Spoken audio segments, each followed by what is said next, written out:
நேற்று நீங்கள் போய் சந்திச்சுட்டு வரீங்க, ஸ்டாலின் காலில் விழுந்து ஆசீர்வாதம் வாங்குறீங்க, நல்ல ஆலோசனையை நான் சொன்னேன் அப்படின்னு அவர் சொல்கிறாரு. இன்னைக்கு பார்த்தாக்கா உதயநிதி பேச்சுட்டு நாங்கள் இருந்தாலும் நாங்கள் வெளியில் போகிறோங்க, எதிர்ப்பு தெரிவித்து ஓட்டு போடலை, ஆனால் நாங்கள் கலந்து கொள்ளவில்லை அப்படின்றாங்க. இதெல்லாத்தையும் நினைச்சு பாருங்கள். பேருக்கு ஒரு வசனம் பேசிட்டு போயிருக்கிறார் உதயநிதி விஜய்க்கு எதிராக. இது நீங்கள் சொன்னதை ஒரு முதல்ல கையெழுத்து போடலை எப்படி. அப்புறம் இன்னொரு விஷயத்த உதயநிதி பேசுனது ஏற்க முடியாது. என்னன்னா 7 நாள் தான், 4ஆம் தேதி அது பிற்பாடு இன்னைக்கு இது ஆயிருக்கு. ஒரு 7 நாள் என்னவோ ஆயிருக்கு. இதுக்குள்ளாகவே மக்கள் கடுமையாக எதிர்க்க ஆரம்பிச்சிட்டாங்களாம் விஜயை. 5 வருஷமா இருந்த திமுகவை எதிர்க்கலையா மக்கள்? மடியில் வச்சு கொண்டாடிக்கிட்டு இருந்தாங்களாம், கொஞ்சிக்கிட்டு இருந்தாங்களாம்.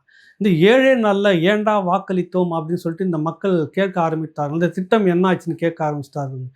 இது யாராவது நம்புவாங்களா? ஒரு ஒரு ஒரு அவகாசம் வேணும். குறைஞ்சது ஒரு 6 மாதமாவது அவகாசம் வேணும். எடுத்த உடனே விஜய் இல்லையே, மக்கள் கேள்வி கேட்க தொடங்கிட்டாங்களாம். இவங்க வீட்டுக்கு மட்டும் சொல்லிட்டு போயிருப்பாங்க போல. யார்? உதயநிதி வீட்டுக்கு மட்டும் மக்கள் கேள்வி கேட்கிறார்கள் அப்படின்ற. முதல்ல உங்க அப்பாவை ஏன் சேகர்பாபு தோக்கடிச்சார்ன்றதுக்கு அங்க ஒரு விசாரணை நடத்துங்க. அதை விட்டுட்டு இங்க மக்கள் இப்பொழுதே கேட்க ஆரம்பித்தார்கள், ஏன் இந்த ஆட்சிக்கு வாக்களித்தோம். அது எல்லாருக்கும் இருக்குது, பொதுவான இது.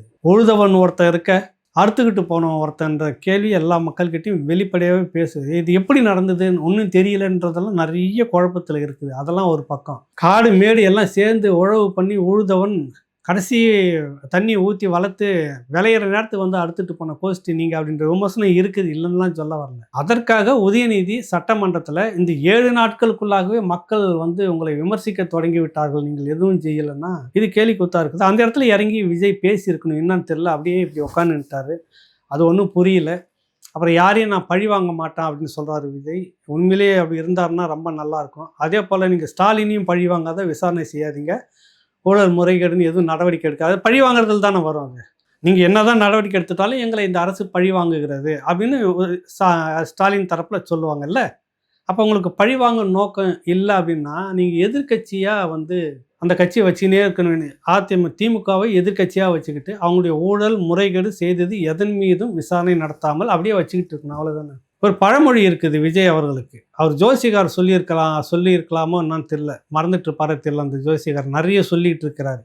ஹார்ட் அட்டாக் வர மாதிரி இருந்துச்சுன்னா ஒரு மந்திரத்தை சொல்லுங்கள், நீங்கள் அப்படியே நேராக மேலே போய் சேரலாம் அப்படின்லாம் சொல்கிறாரு அந்த மனுஷன். ஒருவேளை அப்படி நடந்து அந்த மாதிரி என்னன்னு தெரியல, ஏன் அப்படி சொல்கிறாருன்னு அந்த ஜோசியக்காரர் சொல்லியிருக்க மறந்துட்டாரோன்னு தோணுது. எல்லோருக்கும் நல்லவன் தன்னை இழந்தான். நீ விஜயை போய் நேராக ஸ்டாலினையும் பார்க்குற, சீமான் அவர்களையும் பார்க்குறீங்க, கூட்டணி கட்சியில் இருக்கக்கூடிய கம்யூனிஸ்டுகளை பார்க்குறீங்க, விசிகாவை பார்க்குறீங்க, எல்லாரையும் பார்த்துட்டு வரீங்க.